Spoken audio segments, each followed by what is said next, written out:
রুকু থেকে উঠে পড়ল সামি আল্লাহু লিমান হামিদা। যে আমার আল্লাহর প্রশংসা করে, আল্লাহ তার প্রশংসা শোনেন। শোনেন মানে খুশি হন এবং গ্রহণ করেন। তাই এরপরে বান্দার প্রশংসা করে, রব্বানা লাকাল হামদ, ও আমার পালনকর্তা, আপনার জন্যই সকল প্রশংসা। এখানে হাদিসে কয়েক রকম বর্ণনা আছে। সবচেয়ে সংক্ষেপ এবং সহজ হলো রব্বানা লাকাল হামদ। আরেকটি রওয়ায়াত আছে রব্বানা ওয়ালাকাল হামদ। আরেকটি আছে আল্লাহুম্মা রব্বানা লাকাল হামদ। আরেকটি রওয়ায়াত আছে আল্লাহুম্মা রব্বানা ওয়ালাকাল হামদ। এই রওয়ায়াতগুলো সরাসরি রাসূল আকরাম সাল্লাল্লাহু আলাইহি ওয়াসাল্লাম থেকে বর্ণিত। এখানে আরেকটি রওয়ায়াত একজন সাহাবীর আমল সম্পর্কে।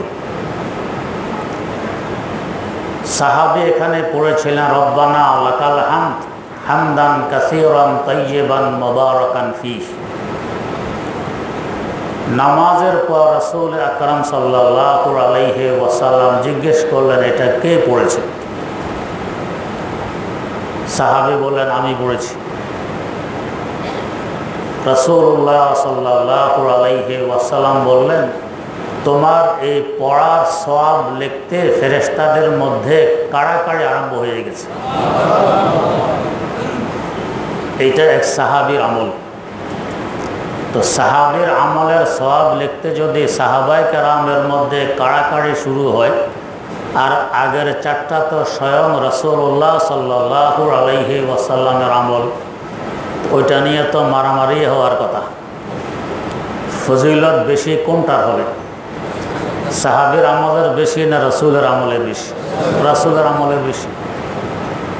তাহলে রব্বানা লাকাল হামদ হামদান কাসীরান তাইয়িবান মুবারাকান ফি থেকে আগে যে চার প্রকার বললাম ওটার সওয়াব আরও বেশি, যেহেতু ওটা সরাসরি রাসূলুল্লাহ সাল্লাল্লাহু আলাইহি ওয়াসাল্লামের আমল।